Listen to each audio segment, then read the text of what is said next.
This, at least in part, is a story about football, AFL, but it's far more than that. It's also a story about good governance and how to effectively run a board. And there are lessons in this for corporate Australia and for politicians everywhere. You're about to meet Peggy O'Neal. She's from America and she's the only woman leading a major football club in Australia. And right now, that football club, Richmond, is the most successful in the country.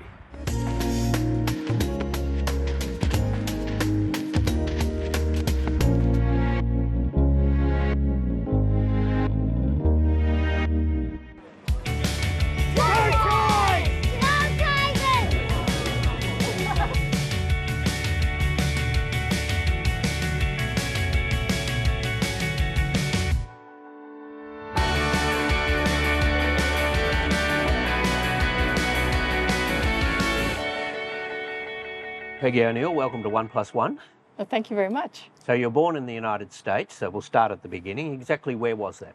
I was born in West Virginia in one of the coal mining company towns up in the Appalachian Mountains, and in a little town that doesn't exist anymore because it was all around coal mining, and the late 50s, early 60s, there was a real downturn in a lot of those company towns that they call, because the coal company owned all the houses where the miners lived and all of that. So your father was a coal miner? My father was a coal miner, my grandfather, and when I was born, my father was a coal miner. Subsequently, he became a truck driver when the coal mine shut down. But so yeah, I was born up in almost heaven, West Virginia. So it was a small town? Well, as best my mother told me, as she could recollect, there were 26 houses. In fact, I remember that there were these ponies, these wild pony herds that used to roam around the mountains. And I loved horses and horse stories. And I remember saying to my mother, oh, can we get one of those ponies? And looking back on it, they must have been the ponies that escaped from the mines generations earlier, who had become feral ponies and were running around the mountains. So that's kind of an odd thing to look back on and think that's where you lived. It was that remote. Did you have any interest in sport at the time? Did you play sport? I did, because those kinds of small towns are sort of like small town Australia, that sport is a real social outlet for the entire town. And so in my high school, all the Friday nights were gridiron, and then in the winter it would move to basketball, and then baseball in the spring. And so you played gridiron, a bit of gridiron? Oh, I had a couple of games to raise funds. We had the Powder Puff League, it tells you when it was, and we raised funds for school trips and things like that. And I was the quarterback, and I did that for a couple of years. I was a great fan. I went to everything, but girls really didn't have any avenue to play, and especially in small towns where there would be one field and it went to the boys all the time. So there was no organized league of any kind when I was growing up. But I loved sport, and I remember sometime in my late teens writing Sports Illustrated magazine asking for a summer job, and I hadn't thought about that much until recently, and I thought, yeah, there was sort of those embers of sport fanaticism must have always been there, but no, I always loved sport. So you didn't follow that up. You went to law school. I did. You became a lawyer, but then you decided to travel, and as a result of that, you went to Greece, and it kind of changed your life forever, didn't it? Oh, it did. I did come to traveling late. I think I was 21 before I ever saw the ocean, and I know most Australians would find that hard to believe, but when you're up in the mountains, it's a long way to the shore. But once I started traveling, I just sort of couldn't get enough of it. And I think I was on my second trip to Greece, looking at a different part of the country. And, the usual, you go into a bar one day and you meet an Australian backpacker, and and a couple of years later, here I am in Australia. And we were married, and so I moved to Australia then. Did you settle right away in Richmond? Yes. Right. My then husband had bought a house in Richmond before I'd ever met him. So when we moved here, we renovated that house and moved in, and lived there for about 10 years, and then moved across the street to the house I'm still in. So that explains, I guess, Richmond. You chose Richmond because of the geography, the location. Yeah, as I mentioned, I like sport, and it didn't take me very long to figure out that in Melbourne especially, you had to have a team. And I think as an immigrant, I did what lots of immigrants do. You pick the team that has the name of your suburb, because that was my only connection to any team. And Richmond was then going through the Save Our Skins campaign, and I thought, oh, my community team, I'll get behind them. They need a little bit of help. Fearing their club could go the same way as Footscray, thousands of Richmond supporters rallied to the cause at the MCG. Badges, raffle tickets and even some of the hallowed Punt Road turf were up for sale to try to reduce the club's $1.5 million debt.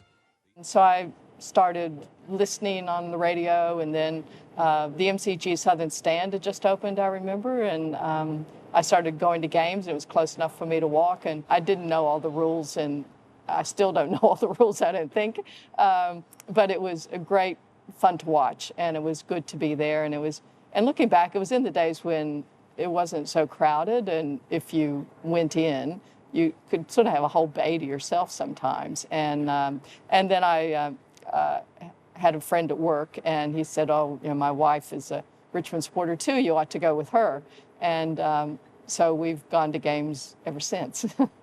Okay, now, in the late 80s, of course, Richmond had won a premiership in 1980, but from then on it was sort of downhill all the way. They weren't in great shape.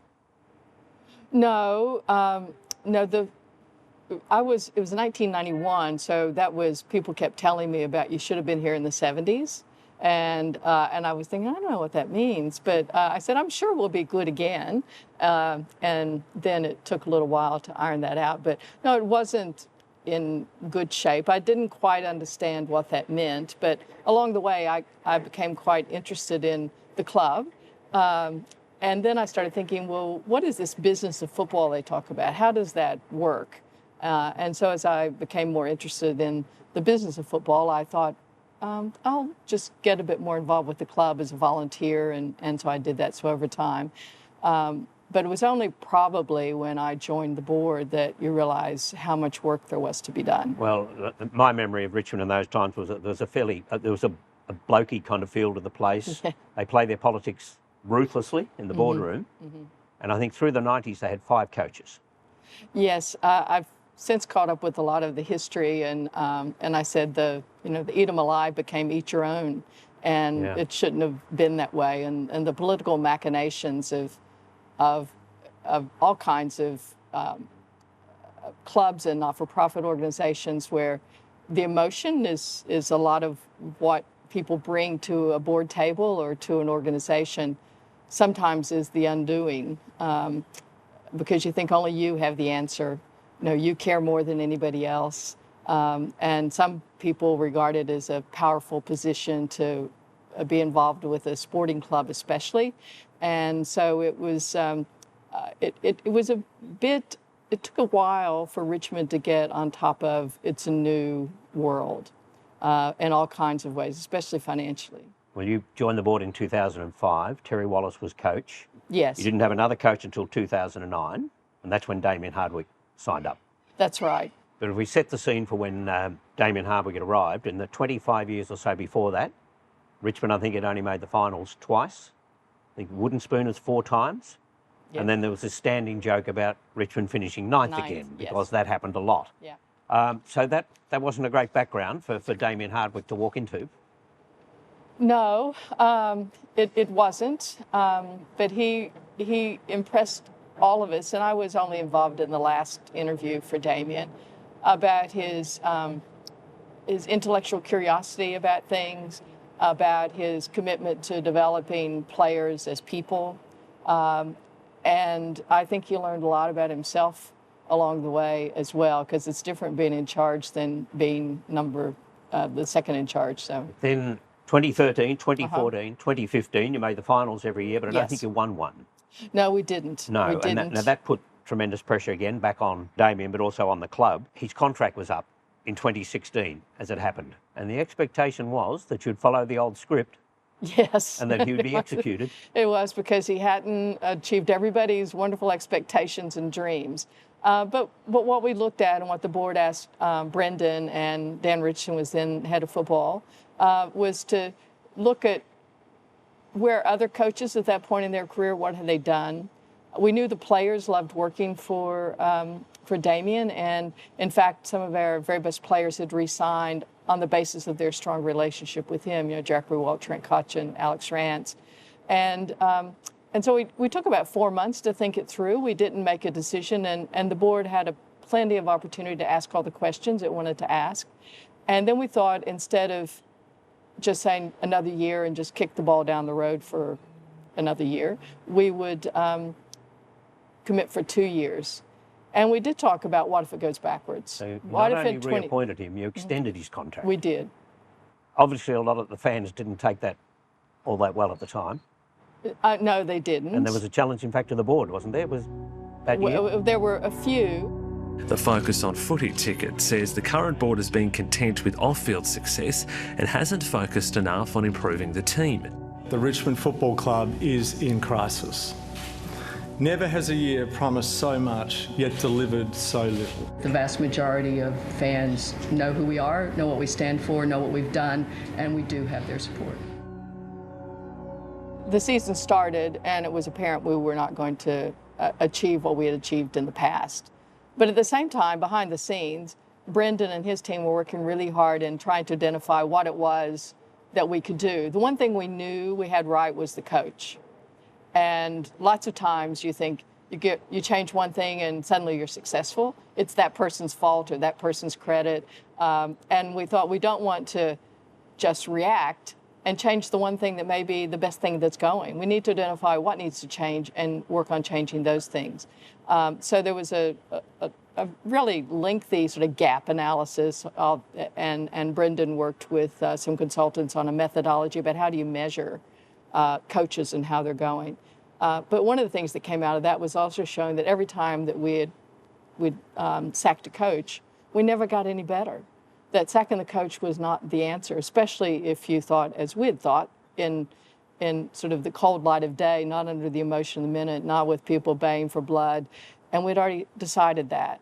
And so the board was united, and we never again talked about Damien's contract, even with all the outside noise of people saying, if you just get rid of him, or if you get rid of Peggy, or you get rid of Brendan, it'll all be good. And so the principle was, we were elected to do a job as a board because we are elected positions. And if someone else wants to go to election and get elected, that's fine. If the members vote someone else in, we'll walk away. But I never for 1 minute thought that I would stop or turn it over. And the board was that unity that comes from understanding why and how decisions were made. The board never once blinked. Was that unity still there at the end of 2016? Because there was no vindication of your decision. In fact, quite the opposite. You finished 13th. Yes. Now, it's a time like that you really need nerves of steel. The board was united all the way through, Aaron. That was the real power of the moment, was the board is united in this approach, and we're going to stick with it. Do you recall having conversations with Damien Hardwick at the time? Did you need to reassure him that you still had his back despite finishing 13th? I did chat with him, but it was never in a way other than constructive. And we suggested that he attend a course that some people had recommended to me, and I had told Brendan about, and he said it might be for Damien, and that was to go to Harvard and study authentic leadership. And he went, and he came back with a different view of how he could motivate players, how he could be a leader himself, how he had to identify what kind of coach he was rather than the one that he thought he should be. And so that was sort of the beginning of the change of mind, and the players, especially the captain, were just ready for that to happen. So that was 2017, and after finishing 13th the previous year, you won the Premiership. You beat Adelaide by 48 points. I was just so satisfied for people, and I felt the emotion, but I immediately thought, we worked really hard. We deserve this. We're really deserving of this. And all those people out there have just changed things. They've changed themselves, and we're all the better for it. So I was proud. I was emotional, but it wasn't an emotion like a lot of others who. I don't even think it was relief. I think it was a bit of satisfaction in that we deserved it. Yeah, and Brendan Gale, of course, of those famous images of him after the game when he was in tears, or during the game, during the closing stages of the game. He cried before the game started. Right, well, he was in tears. You had Matthew Richardson, a great clubman who was then working for Channel 7 and doing the boundary. He was in tears. It was an extraordinary moment, wasn't it? It certainly was. The drought is over. Well, you won it again last year. You beat GWS by 89 points, which is the third biggest grand final margin ever. So I guess what that did is just reinforce the fact that you'd built something really special. Yes, I think it sort of consolidated our thinking that it wasn't a one-time event. Because 2018, when you look at the pure football, 2018, we played the best football we'd ever played, and we didn't win a grand final. So I regard 2018 as still very successful, and it taught us a lot about what we needed to do in 2019. They were just ready to play, and 2018 and 2019. So you're right. It represented something else. It was a sort of told you so. And it brings us then, I think, to the lessons of all of this that I think go way beyond football. The first one being good governance. That good governance is so important. Even in sport, you need to get your act together off the field. I agree with that. I think that if you don't have the off-field, the boring stuff going right, that on-field success is not impossible, but much, much harder to achieve. And sometimes I think of governance, it's really, it's almost just the hygiene things. If you get that right, it just makes the rest of it go a lot more smoothly. But one of the basic things is knowing your role, being accountable for what you do. And there's plenty for everybody to do. But I think to understand that management is here to manage and a board is here to oversee and to provide guidance. But, and maybe it's because I'm a true outsider in many ways, that I thought, well, why would I think as president that Damien Hardwick should pay any attention to what I have to say about who he should play? Or that that made it easier for you. Yeah. But not for a lot of others, I'm sure. I mean, this again comes to the role you were talking about. Everybody has a role to play. So many board members, in my experience, particularly in sport, but at the ABC, for example, you get board members in the past who felt they want to run programming, they want to move hosts around. They're not there just to manage the organisation, but they think they can be the television manager. Yeah. And I'm sure it would be like that with some people at a football club where they want to pick the side. They want to do the recruiting. They want to do the interesting stuff. Yes. What seems like could be interesting that, you know, I had played golf with Damien, or Dustin Martin came around for dinner. But I think that having the right board and a board that understands its role is really important. And we have a great board right now. And as I was saying before, everybody understands that we're here to be stewards of the club for a while. And we have a charter and some rules we put around ourselves that you stay out of football's way. And we're a board, and things that we say, even in casual conversation, we don't want anyone thinking that's an official position of the board. So I like to say we're friendly with everybody, but it doesn't mean you're going to be friends. And we also, the relationship I have with Brendan Gale as CEO, that relationship with the president and the CEO is a really important one. And we've even set up delegation of here's what Brendan's supposed to do, here's what Peggy does, here's what the rest of the board does, just in a way of saying, you know, we agree to these rules, and then when something happens, you can say, well, no, remember, you're on the wrong side of that line. But this board, they haven't had those kinds of problems, but it makes it much more difficult if you're thinking that outside the boardroom, you have board members who are talking to staff members. It undermines the authority of the CEO. It undermines the board process. And that sounds, and if you aren't willing to accept those terms, then probably it's not the board for you. Yep. Or you really just ought to be a fan and give us a lot of money. From 2005 until now, Richmond have had 2 coaches, In that time, the country's had 7 prime ministers, right? If you count Kevin Rudd twice. Yes. So isn't that another lesson that in sport and in politics, there are no messiahs, and there really is no point in just executing leader after leader? Oh, I think you're right. I thought that patience was in short supply in football, but it's much shorter supply in the political world. It's the idea that the short term is all that matters, and with election cycles being the way they are people just riding poll to poll and you're picking your time, is one, you might think the polls in your favor, but we found out that polls aren't always reliable, and then you're turned out again. And there's never any long-term, long-range planning. And I think one of the things that's been to Richmond's benefit is that the Tiger Army sort of stuck with us, and we as a board have forged a unified approach so we can have some long-range planning. And I'm going to leave, and this is my last term. I'll finish up in 2 more years. Damien's given us 10 years of his life. Brendan's given us 10 years of his life. We'll all change.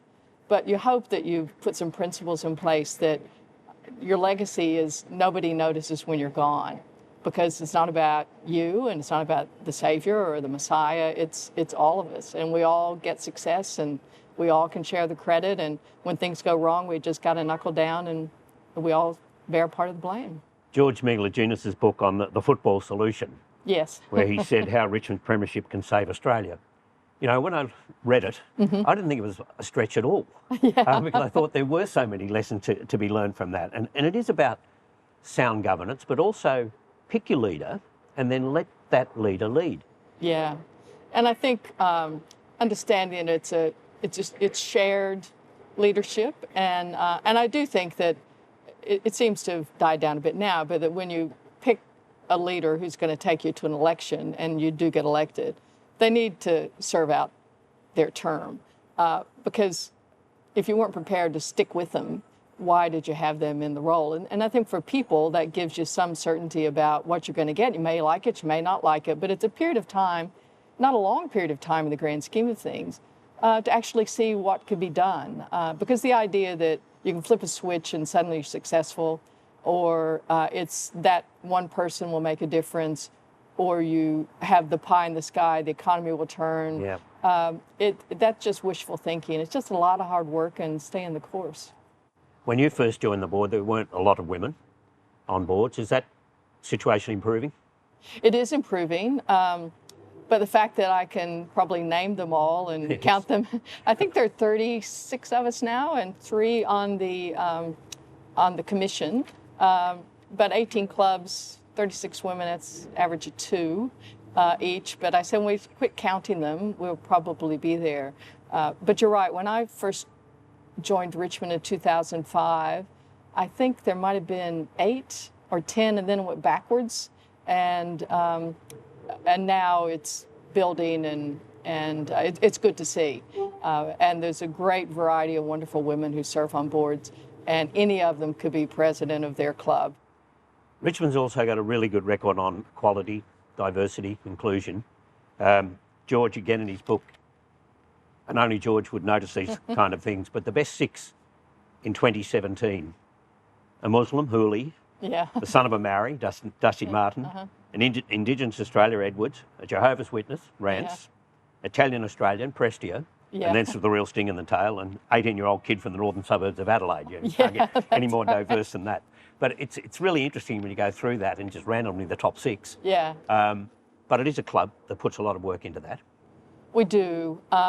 And that goes back to recognizing, one, your place in the community, and secondly, that sort of came from strategic, and I don't mean to say this was a deliberate sort of commercial thing, but when we were waiting for our time to get the club on a good financial footing to decide before we could actually win games, along the way we were sort of deciding what did we want to be.